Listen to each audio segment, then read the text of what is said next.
सतीश कुमार शाह जी द्वारा guard training पर video बनाने का रिक्वेस्ट किया गया था।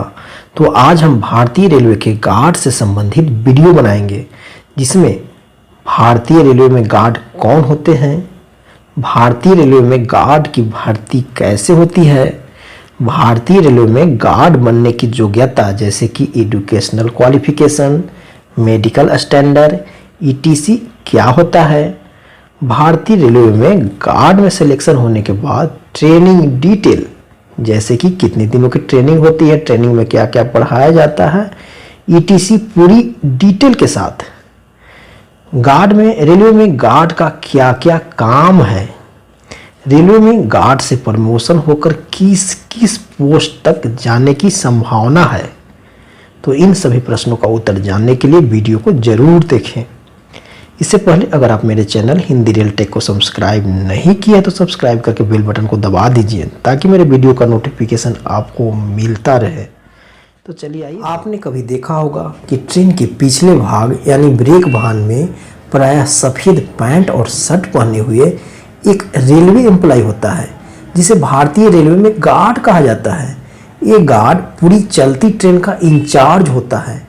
रेलवे में गार्ड को इतनी पावर दिया गया है कि लोको पायलट ट्रेन को बिना गार्ड की अनुमति के नहीं चला सकता है, भले ही सिग्नल दे दिया गया हो। यही कारण है कि हम लोग देखते हैं कि किसी स्टेशन पर जैसे ही सिग्नल होता है यानी सिग्नल येलो या ग्रीन जलता है, लोको पायलट महोदय गार्ड महोदय से आकी टाकी पर पूछते हैं कि ट्रेन को चलने का सिग्नल तो मिल गया है, तो क्या ट्रेन को चलाया जाए।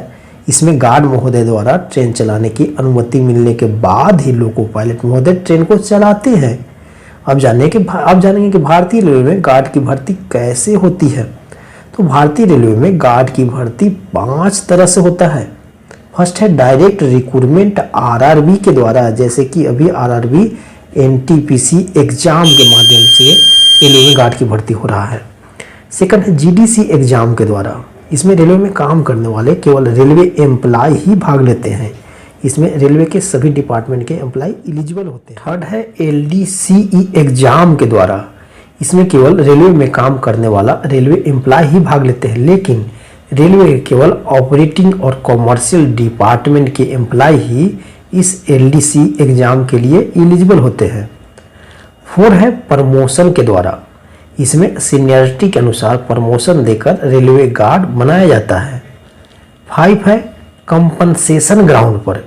इसमें अगर किसी वर्किंग रेलवे एम्प्लॉय को मृत्यु हो जाती है तो उसमें नॉमिनी को, जैसे कि पत्नी, पुत्र या पुत्री को रेलवे गार्ड में भर्ती किया जा सकता है, बशर्ते कि गार्ड की भर्ती की योग्यता होना चाहिए। अब बात करते हैं गार्ड बनने की योग्यता के बारे में। तो मिनिमम एजुकेशनल क्वालिफिकेशन किसी भी मान्यता प्राप्त यूनिवर्सिटी से किसी भी विषय में बैचलर का डिग्री यानी ग्रेजुएट होना चाहिए।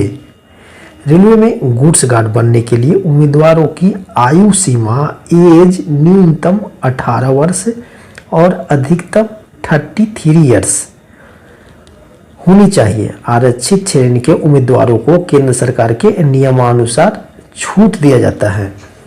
जहां तक मेडिकल स्टैंडर्ड की बात है तो उम्मीदवारों को बिना चश्मे के दूरदृष्टि 6/9 और निकट दृष्टि 0.6 बिना चश्मे के होना चाहिए।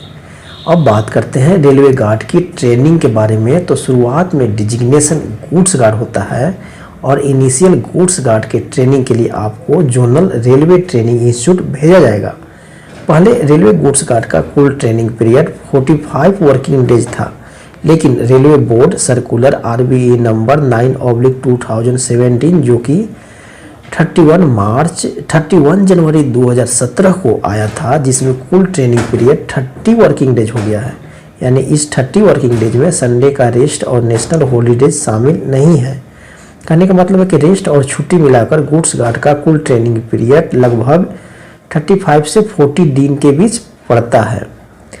इस ट्रेनिंग पीरियड में आपको रहने के लिए ZRTI का हॉस्टल रहता है। इसके लिए आपको अलग से कोई पैसा नहीं लगेगा, चाहे तो आप बाहर में भी रूम लेकर रह सकते हैं। भोजन के लिए मेस की व्यवस्था रहता है, जहां आपको प्रायः शाकाहारी और मांसाहारी दोनों तरह की मील्स की व्यवस्था रहता है, लेकिन इसके लिए पैसा का भुगतान करना पड़ता है। जहाँ तक ट्रेनिंग में पढ़ाए जाने वाले सब्जेक्ट की बात है तो आपको जनरल रूल और सब्सिडरी रूल में, जिसमें definition, adequate distance, isolation, stations, सभी तरह के signals, interlocking, caution order, CTR, VG, WTT, hot axle, brake binding, shunting, accident, authority, ETC के बारे में पढ़ाया जाता है। इन सब का सिलेबस भी आपको ZRTI में प्रदान किया जाएगा। इसके अलावा आपको कॉमर्शियल डिपार्टमेंट के गुड्स थ्योरी, जैसे कि माल यातायात का स्वीकारना तथा सुपुर्दगी का प्रक्रिया, पैकिंग, लेबलिंग, मार्किंग, पशुधन, खतरनाक वस्तुओं के बुकिंग के नियम, वैगन पंजीयन, ETC के बारे में पढ़ाया जाता है।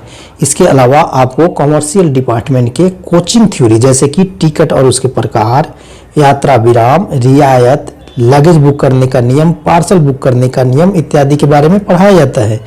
इसके अलावा आपको ट्रेन के ब्रेकिंग सिस्टम के बारे में, जैसे कि GDR, ब्रेक पावर सर्टिफिकेट यानी BPC इत्यादि के बारे में पढ़ाया जाता है। इसके अलावा मॉडल रूम भी कराया जाता है, जिसमें प्रैक्टिकली सभी चीज़ों को दिखाया जाता है और साथ ही साथ कराया भी जाता है। इस ट्रेनिंग पीरियड के दौरान आपको 1 या 2 दिन का किसी स्टेशन या यार्ड का विजिट करने का भी प्रोग्राम रहता है, जिसमें आपको ट्रेन के ब्रेक कैसे लगते हैं, ACP हो जाने पर उसे कैसे ठीक करते हैं इत्यादि के बारे में सिखाया जाता है। पूरी सिलेबस का पढ़ाई पूरा करके इसी ट्रेनिंग पीरियड के अंत में एग्जाम लिया जाएगा। एग्जाम में क्वेश्चन सब्जेक्टिव और ऑब्जेक्टिव दोनों तरह का रहता है। एग्जाम इन्हीं 4 सब्जेक्ट का होता है। फर्स्ट है GNSR, जिसे ऑपरेटिंग कहते हैं। सेकंड है कमर्शियल, जिसमें कोचिंग और गुड्स का थ्योरी शामिल रहता है। तीसरा है ब्रेकिंग सिस्टम। चौथा है मॉडल रूम, इसमें वाइवा के रूप में मौखिक रूप से प्रश्न भी पूछा जाता है। सभी एग्जाम के पेपर में अलग अलग कम से कम 60% मार्क्स लाना जरूरी है। अगर कोई भी ट्रेनी किसी भी एक सब्जेक्ट में 60% से कम मार्क्स लाता है तो उसे उस सब्जेक्ट में फेल कर दिया जाता है और पुनः दोबारा उस सब्जेक्ट का परीक्षा उस ट्रेनी से लिया जाता है। इस तरह सभी अभ्यर्थियों का परीक्षा के बाद ZRTI से सीधे डिवीजन हेडक्वार्टर भेज दिया जाता है। डिवीजन से इन लोगों को कुछ दिनों के लिए लाइन ट्रेनिंग के लिए भेज दिया जाता है।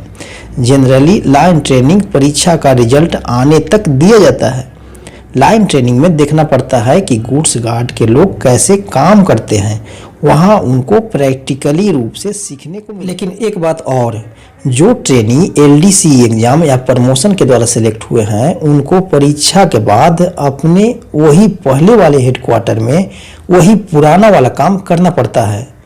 जब ZRTI के द्वारा फाइनल रिजल्ट आ जाता है तो संबंधित डिवीजन के सीनियर DOM के द्वारा सभी को किसी लॉबी में पोस्टिंग दिया जाता है।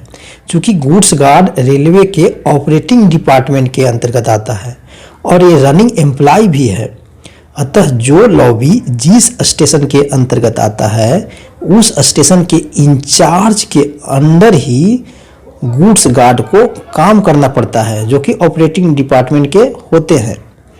डिपार्टमेंटल या प्रमोशनल गुड्स गार्ड के लोगों का पोस्टिंग सीनियर DOM के द्वारा एक अलग से पैनल बनाकर धीरे धीरे कर्मचारियों के उपलब्धता के आधार पर किया जाता है। लॉबी में पोस्टिंग हो जाने के बाद जिस सेक्शन में काम करना है उसका रोड लर्निंग लिया जाता है। रोड लर्निंग में उस सेक्शन में कौन कौन सा स्टेशन है, कहाँ कहाँ कौन कौन सा सिग्नल है, कहाँ कहाँ लेवल क्रॉसिंग गेट है, कहाँ परमानेंट कॉशन ऑर्डर है इत्यादि के बारे में जानना होता है। रोड लर्निंग कम से कम एक सेक्शन में एक टिप यानी एक बार जाना और एक बार वापस लौटकर आना होना। LR कंप्लीट होने के बाद आपको गुड्स गार्ड के रूप में इंडिपेंडेंट रूप से काम करवाया जाएगा। अब आप रेलवे में बन जाइएगा गुड्स गार्ड। अब जानेंगे कि रेलवे गुड्स गार्ड का मुख्य काम क्या क्या है। रेलवे में गुड्स गार्ड का काम मुश्किलों से भरा होता है। किसी ट्रेन के सबसे आखिर के वर्क प्लेस में, जो कि गर्मी के दिनों में बहुत उमस भरा होता है और बारिश के दिनों में कभी कभी पानी टपकने वाली छत के नीचे काम करने वाला होता है। कोई वाटर फैसिलिटी नहीं, कोई लाइट की व्यवस्था नहीं, घंटों अकेले सफ़र में बने रहना होता है। ये सब होती है रेलवे के किसी गुड्स गार्ड की दिनचर्या। आपातकाल स्थिति में जैसे कि ट्रेन पार्टिंग इत्यादि में गार्ड महोदय ड्राइवर को आगे बढ़ने के लिए लिखित अनुमति देता है। गार्ड महोदय के पास ब्रेक वाहन में इमरजेंसी ब्रेक सिस्टम भी होता है, जिसका प्रयोग करके आपातकाल में गार्ड महोदय ट्रेन को रोक भी। गार्ड महोदय के पास व्हीकल गाइडेंस VG रहता है, जो कि TNC द्वारा दिया जाता है। यह एक लिखित डॉक्यूमेंट है जिस पर नंबर ऑफ वैगन्स, कुल वेट, अलग अलग वैगन्स का लोड टनेज में इत्यादि लिखा हुआ रहता है। गार्ड महोदय चेक करते हैं कि सभी वैगन का दरवाज़ा बंद होना चाहिए। लोको पायलट के साथ ब्रेक का कंटिन्यूटी टेस्ट करते हैं। ब्रेक पावर सर्टिफिकेट यानी BPC पर सिग्नेचर करते हैं। हमेशा ध्यान रखते हैं कि ट्रेन रनिंग के लिए सेफ है और कोई एबनॉर्मलिटीज नहीं है। ट्रेन रिपोर्ट तैयार करते हैं, जैसे कि कंबाइंड ट्रेन रिपोर्ट यानी CTR, late arrival report. Brake binding में लोको पायलट और असिस्टेंट लोको पायलट साथ मिलकर ठीक करते हैं। इसी तरह गुड्स गार्ड के बहुत सारे काम हैं। अब बात करते हैं कि रेलवे में गुड्स गार्ड से प्रमोशन की, तो गुड्स गार्ड से प्रमोशन होकर आप पैसेंजर गार्ड बन सकते हैं। पैसेंजर गार्ड से एक्सप्रेस गार्ड बन सकते हैं। बाद में आप सेक्शन कंट्रोलर और चीफ कंट्रोलर भी बन सकते हैं। आप LDC एग्ज़ाम देकर group B gazetted post AOM assistant operations manager भी बन सकते हैं। तो अगर वीडियो अच्छा लगे तो लाइक कीजिए, कमेंट्स कीजिए और शेयर कीजिए। तो चलिए मिलते हैं एक नए वीडियो में एक नए टॉपिक के साथ। धन्यवाद।